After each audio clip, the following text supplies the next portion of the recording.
August 25, 2025, Kyiv, Ukraine. In the shadow of Russia's continuing invasion, President Volodymyr Zelensky welcomes Norwegian Prime Minister Jonas Støre to the Mariinskyi palace.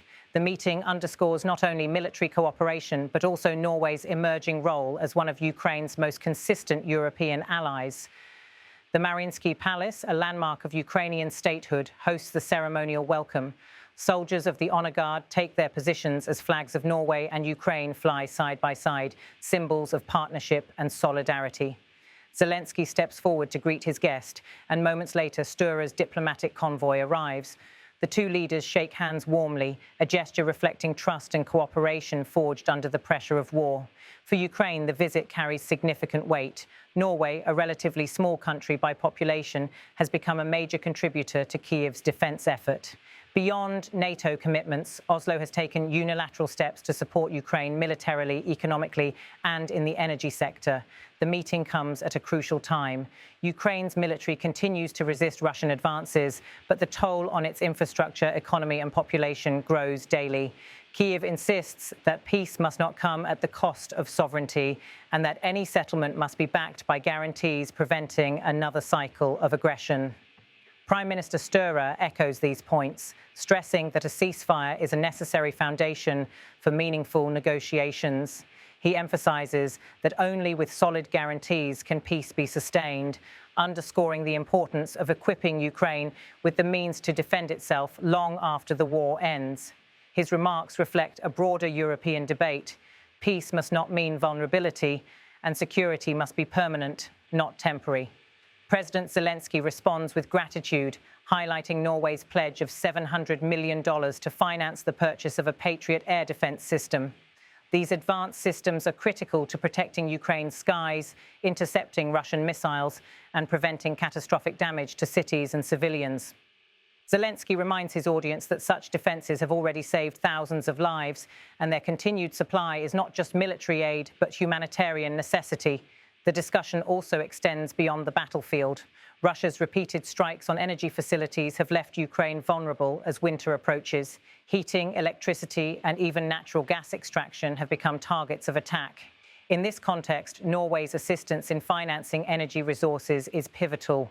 It ensures that Ukraine's population can withstand another winter under siege, with the reassurance that its allies are prepared to keep the lights and heaters on. The broader significance of this meeting lies in how it reflects a reshaping of European alliances. Norway, traditionally known for its energy wealth and role in diplomacy, is stepping into a new role as a defense partner. For Oslo, the commitment is not only moral, but also strategic.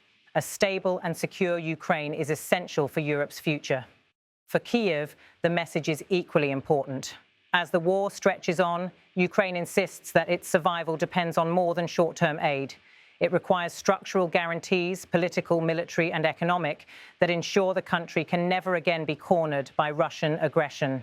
The symbolism of today's handshake carries that promise. Ukraine is not isolated, and its struggle is embraced as part of Europe's wider security. As Zelensky and Støre conclude their talks, the scene outside the Mariinskyi Palace captures the essence of the moment. The Ukrainian and Norwegian flags wave in unison, a reminder that partnerships forged in times of crisis often prove the most enduring. This meeting is not just ceremony.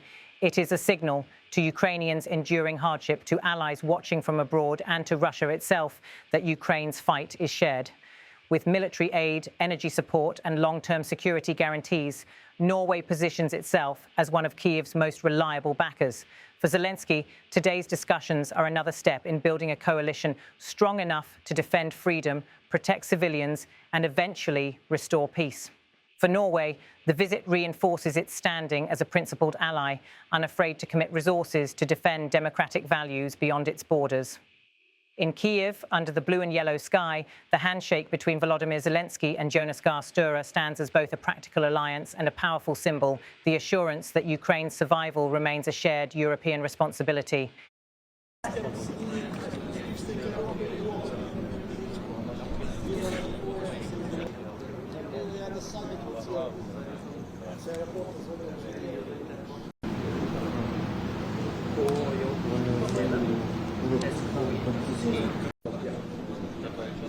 Я помню, как это было в Верховном суде.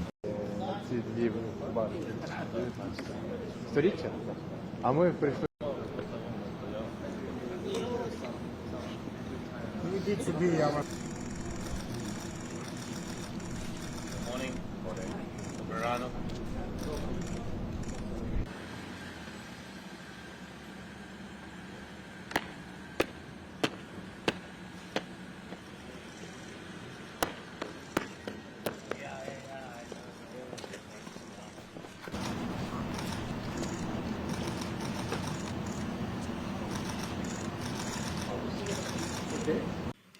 This was initially an American idea, which I think is a reasonable idea. If you're going to do solid work on a lasting and fair peace, there should be a stopping of killing.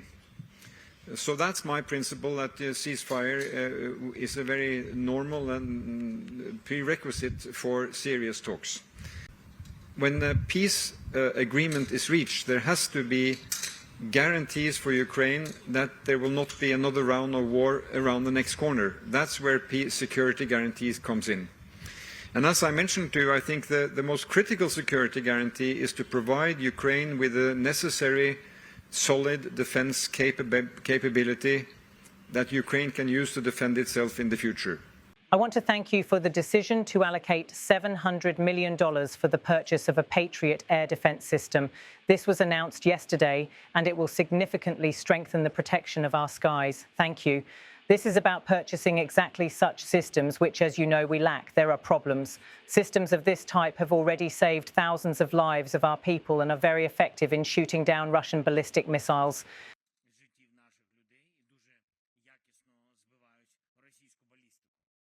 Norway is making one of the key contributions to ensuring Ukraine's energy security.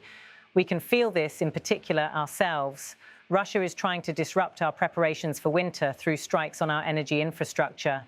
And this concerns not only electricity and heat generation, but also the extraction of our natural gas. That is why we highly value the assistance Norway provides to Ukraine, specifically for the purchase of gas.